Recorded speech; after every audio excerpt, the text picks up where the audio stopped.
Hi friends, welcome to our channel. Padma విభూషణ్పై స్పందించిన చిరంజీవి. ప్రముఖ కథానాయకుడు చిరంజీవికి కేంద్ర ప్రభుత్వం ప్రతిష్టాత్మక పౌర పురస్కారం పద్మ విభూషణ్ ప్రకటించింది. కేంద్ర ప్రభుత్వం తనను పద్మ విభూషణ్కు ఎంపిక చేసినందుకు చిరంజీవి గారు సంతోషం వ్యక్తం చేశారు. ఈ మేరకు ఎక్స్ ట్విట్టర్లో వీడియో విడుదల చేశారు. పద్మ విభూషణ్ అవార్డు వచ్చిందని తెలిసిన క్షణం ఏం మాట్లాడాలో, ఎలా స్పందించాలో తెలియని పరిస్థితి. మన దేశంలో రెండో అత్యున్నత పౌర పురస్కారం పద్మ విభూషణ్ లభించినందుకు నాకు చాలా సంతోషంగా ఉంది. ఒక తల్లి కడుపున పుట్టకపోయినా నన్ను తమ సొంత మనిషిగా, మీ అన్నయ్యగా, మీ బిడ్డగా భావించే కోట్లాది మంది ప్రజల ఆశీస్సులు, నా సినీ కుటుంబం అండదండలు, నీడల నాతో ప్రతి నిమిషం నడిచే లక్షలాది మంది అభిమానుల ప్రేమ, ఆదరణ కారణంగానే ఈరోజు నేను ఈ స్థితిలో ఉన్నాను. నాకు దక్కినటువంటి ఈ గౌరవం మీది. మీరు నాపై చూపిస్తున్న ప్రేమ, ఆప్యాయతలకు నేను ఏమిచ్చి రుణం తీర్చుకోగలను? నా 45 ఏళ్ల సినీ ప్రస్థానంలో వెండితెరపై వైవిధ్యమైన పాత్రల ద్వారా వినోదం పంచడానికి శక్తి మేరకు ప్రయత్నిస్తూనే ఉన్నాను. నిజ జీవితంలో కూడా నా చుట్టూ ఉన్న సమాజంలో అవసరమైనప్పుడు నాకు చేతనైన సాయం చేస్తూనే ఉన్నాను. కానీ నాపై చూపిస్తున్న కొండంత అభిమానానికి ప్రతిగా ఇస్తున్నది గోరంతే.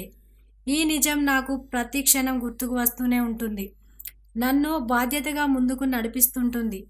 నన్ను ఈ ప్రతిష్టాత్మకమైన పద్మ విభూషణ్ అవార్డుకు ఎంపిక చేసిన భారత ప్రభుత్వానికి, ప్రధాని నరేంద్ర మోదీ గారికి నా హృదయపూర్వక కృతజ్ఞతలు అని మన మెగాస్టార్ చిరంజీవి గారు పేర్కొన్నారు.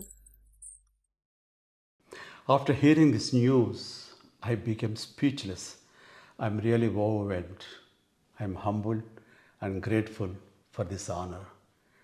It's only the unconditional and invaluable love of the people, audiences, my fans, my blood brothers and blood sisters that allowed me to reach here. I owe my life and this moment to you. I always try to express my gratitude in ways that I can, though I know I can never do enough. On screen, the last 45 years of my film career, I have tried to entertain you to the best of my abilities. And off screen, I try to help the needy by taking up relevant social and humanitarian causes from time to time. I have done so little, and yet you have given me such a great recognition and honor. I always remain indebted to you for your love and support. On this occasion, I would like to thank the Government of India and the Honorable Prime Minister Shri Narendra Modi ji for bestowing on me this coveted Padma Vibhushan. Thank you. Thank you one and all. Jai Hind.